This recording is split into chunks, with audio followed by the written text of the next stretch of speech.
allons réaliser ensemble un pâté aux 2 poissons. Pour réaliser notre pâté de poisson, nous aurons besoin de réaliser un courbouillon. Et pour cela, il nous faudra une branche de céleri, une carotte coupée en 4, un bouquet garni dans lequel on retrouve laurier, thym et branches de persil, un oignon coupé en 4 et un petit jus de citron. Pour la suite des ingrédients, nous aurons besoin de poissons bien sûr, 500 g de cabillaud et 500 g de saumon. Nous aurons également besoin de 6 œufs, 10 tranches de pain, 2 verres de lait, sel et poivre, 6 cuillères à soupe de crème fraîche, un verre de Porto, un peu de piment d'Espelette et du persil. Nous allons commencer par réaliser un courbouillon. Ça permettra une bonne cuisson du poisson, il sera poché et savoureux. Pour cela, on met simplement les ingrédients du courbouillon dans de l'eau bouillante.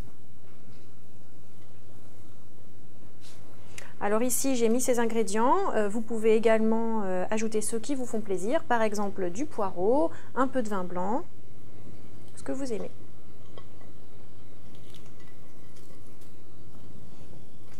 Pour réaliser notre courbouillon, on a mis les légumes dans l'eau bouillante et on va attendre environ une dizaine de minutes afin que le bouillon se parfume.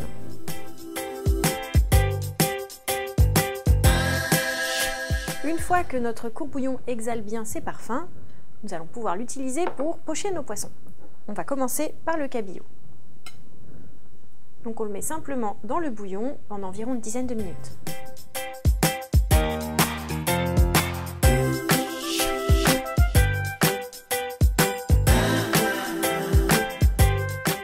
Nous avons poché le cabillaud, nous allons pouvoir le retirer du courbouillon.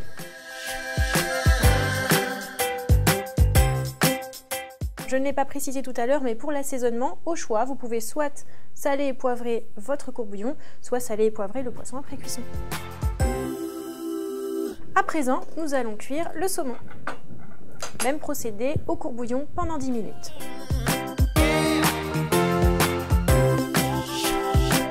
Notre saumon est cuit, nous allons pouvoir le retirer du courbouillon.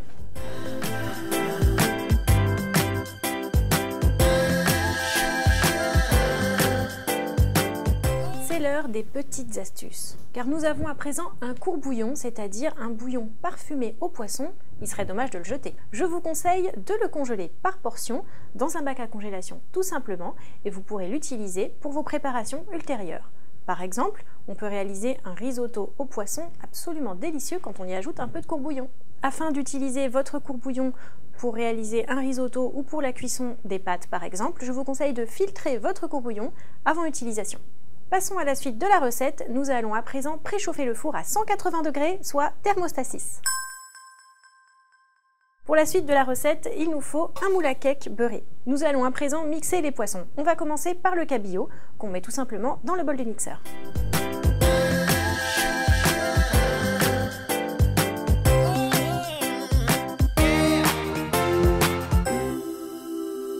Nous y ajoutons 3 cuillères à soupe de crème fraîche.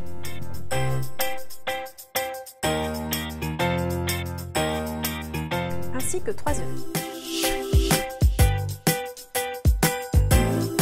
On ajoute le pain de mie, qu'on coupe grossièrement, donc on met 5 tranches, l'équivalent de 100 g de pain. On va verser la moitié du lait, soit environ un verre de lait. La moitié du verre de Porto.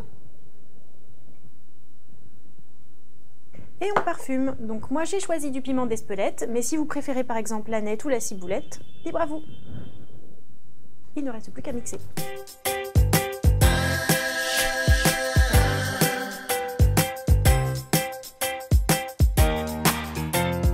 Une fois que notre préparation est bien mixée, on va pouvoir l'installer au fond du moule.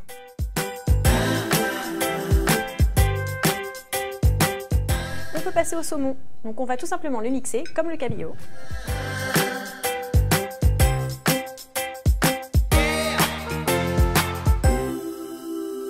Et on finit en aromatisant également, donc j'ai choisi cette fois du persil, mais encore une fois, si vous préférez aneth, ciboulette ou pourquoi pas curcuma, c'est selon vos goûts.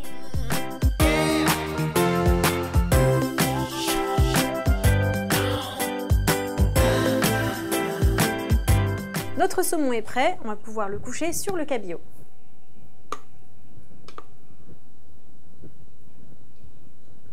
Place à la cuisson, notre terrine va cuire pendant 1 heure à 180 degrés au four, au bain-marie. Donc pour cela, on utilise un plat plus grand. dans lequel on place notre moule à cake et on ajoute de l'eau.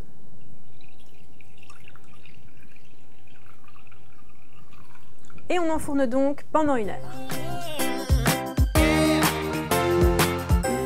Notre terrine de poisson est sortie du four, on va la laisser tranquillement reposer pour qu'elle refroidisse un peu avant de la placer 5 heures au réfrigérateur.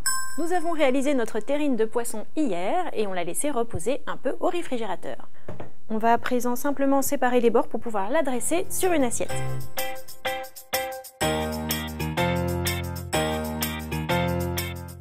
On avait bien beurré notre moule, donc normalement aucun souci au démoulage. Si par hasard vous en avez, il suffit simplement de passer le fond du moule sous l'eau chaude. Ça permettra un démoulage très pratique. Et pour une jolie présentation, on va prendre un autre plat pour retourner la terrine. Hop.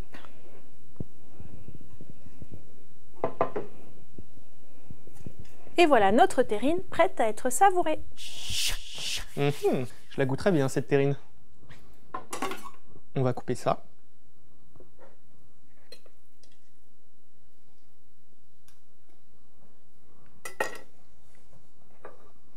Bon, ça a un superbe aspect en tout cas. On voit bien les deux poissons, le cabillaud et le saumon. C'est super bon. Onctueux, léger, enfin, j'aime beaucoup. Je la servirais bien avec une petite mayonnaise ou alors un fromage avec quelques herbes dedans à l'intérieur. Ouais, c'est vraiment top. Si vous avez aimé la recette, pensez bien à partager la vidéo et puis abonnez-vous à notre chaîne.